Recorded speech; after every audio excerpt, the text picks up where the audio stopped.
Fin Balor versus CM പങ്ക് elimination ചാമ്പറിൽ confirm ആയി. ഈ കഴിഞ്ഞ റോ എപ്പിസോഡിൽ മൈക്കിൾ കോൾ വന്നുകൊണ്ട് റോമൻ റെയിൻസ് വേഴ്സസ് സിഎം പങ്ക് തമ്മിലുള്ള റെസൽമേനിയ മെയിൻ ഇവന്റിനെ കുറിച്ച് സംസാരിക്കാൻ വേണ്ടി വരികയായിരുന്നു. അപ്പോൾ തന്നെ ഫിൻ ബാലർ ഇന്ററപ്റ്റ് ചെയ്തു വന്നു. സിഎം പങ്കിന്റെ 2 ആഴ്ച മുമ്പ് ഞാൻ അടിച്ചിട്ടത് നീ കണ്ടതല്ലേ? റോമൻ റെയിൻസിനെതിരെ ഞാൻ ഇതിനു മുൻപേ മത്സരിച്ച സമയത്ത് എന്നോട് തോൽക്കാതിരിക്കാൻ വേണ്ടിയിട്ട് റിങ്ങിന്റെ റോപ്പെല്ലാം തന്നെ പൊട്ടി ആ ഒരു ഇൻസിഡന്റ് മുതലാക്കിക്കൊണ്ട് റോമൻ വിജയിച്ചു പോയതും നീ കണ്ടതല്ലേ? അതുകൊണ്ട് തന്നെ എലിമിനേഷൻ ചാമ്പറിൽ എനിക്ക് സിഎം പങ്കിനെതിരെ ഒരു വേൾഡ് ടൈറ്റിൽ മാച്ച് വേണം. എന്റെ നാടായിട്ടുള്ള ബെൽഫാസ്റ്റിൽ വെച്ചിട്ട് പങ്ക് എന്നെ തോൽപ്പിച്ചതാണ്. അപ്പോൾ പങ്കിന്റെ നാടായിട്ടുള്ള ഷിക്കാഗോയിലാണ് എലിമിനേഷൻ ചാമ്പർ നടക്കുന്നത്. അവിടെ വെച്ച് പങ്കിനെ ഞാൻ തീർത്തിരിക്കും. അപ്പോൾ തന്നെ ജനറൽ മാനേജർ ആയിട്ടുള്ള ആദം പീസ് അവിടേക്ക് എത്തി. സെക്യൂരിറ്റികളുമായിട്ടായിരുന്നു എത്തിയിട്ടുണ്ടായിരുന്നത്. ഫിൻ ബാലറിന് ഓൾറെഡി ടൈറ്റിൽ ഷോട്ട് കൊടുത്തതാണ്. അതുകൊണ്ട് ഇനി ടൈറ്റിലേക്ക് ആഡ് ചെയ്യാൻ പറ്റില്ല. റെസൽമേനിയ മെയിൻ ഇവന്റ് കൺഫേം ചെയ്തിട്ടുള്ളതാണ്.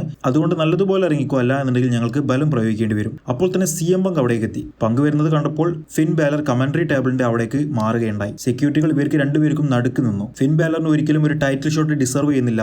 ബാലർ ഡിസർവ് ചെയ്യുന്നത് ഒരു അടിയാണ്. അതിനു വേണ്ടിയിട്ട് ബാലറുമായിട്ട് ഞാനൊരു മാച്ച് വെക്കാമെന്ന് പങ്ക് പറഞ്ഞു. ബാലർ അതിന് സമ്മതിച്ചില്ല. എനിക്ക് വെറുതെ ഫൈറ്റ് ചെയ്യാൻ താല്പര്യമില്ല. നീ ധൈര്യമുണ്ടെങ്കിൽ ആ ടൈറ്റിൽ മുൻപിൽ വെക്ക്. ടൈറ്റിൽ വെച്ച് നമുക്ക് മത്സരിക്കാം. അപ്പോൾ പങ്ക് പറഞ്ഞു, ഞാൻ എഗ്രി ചെയ്യുന്നു. ബെൽഫാസ്റ്റിൽ വെച്ച് ഞാൻ നിന്നെ തോൽപ്പിച്ചു. ക്ലീവ്ലാൻഡ് അഥവാ ഇവിടെ വെച്ച് ഞാൻ നിന്നെ തോൽപ്പിക്കും. ഇനി ഷിക്കാഗോയിൽ വെച്ച് തോൽപ്പിക്കണമെങ്കിൽ അതും ഞാൻ ചെയ്യും. ആദം പീസ് അത് സമ്മതിച്ചില്ല. റെസൽമേനിയ മെയിൻ ഇവന്റ് ഒരു വിധത്തിലും മാറ്റാൻ പറ്റില്ല എന്ന് ആദം പീസ് പറഞ്ഞു. പങ്ക് പറഞ്ഞിട്ടുണ്ടായിരുന്നത് ഞാനാണ് ചാമ്പ്യൻ, ഞാനാണ് ഇവിടെ അതോറിറ്റി, അതുകൊണ്ട് ഇത് എന്തായാലും കൺഫേം ചെയ്തിരിക്കണം എന്നായിരുന്നു. ഒരു നിക്കക്കളിയും ഇല്ലാതെ ആദം പീസ് ആ ഒരു മാച്ച് കൺഫേം ചെയ്തു. CM Punk versus Finn Balor തമ്മിലുള്ള world heavyweight championship at elimination chamber. മിക്കവാറും ആ ഒരു മാച്ചിന്റെ ഏറ്റവും അവസാനം ഡൊമിനിക് മിസ്റ്റീരിയോ ഇന്റർഫിയർ ചെയ്തുകൊണ്ട് ഫിൻ ബാലർ തോൽക്കുകയും Dominik versus Demon Finn Balor തമ്മിലുള്ള മാച്ച് റെസൽമേനിയ 42 നടക്കുകയും ചെയ്യുമെന്നാണ് നമുക്ക് ഇപ്പോൾ കിട്ടുന്ന റിപ്പോർട്ടുകൾ. പക്ഷേ ഫിൻ ബാലർ ഒരു ഫേസ് ക്യാരക്ടറായിട്ട് വേൾഡ് ചാമ്പ്യൻഷിപ്പ് ലെവലിലേക്ക് കാണണമെന്നായിരുന്നു എന്റെ ആഗ്രഹം. അത് നടക്കുമെന്ന് തോന്നുന്നില്ല.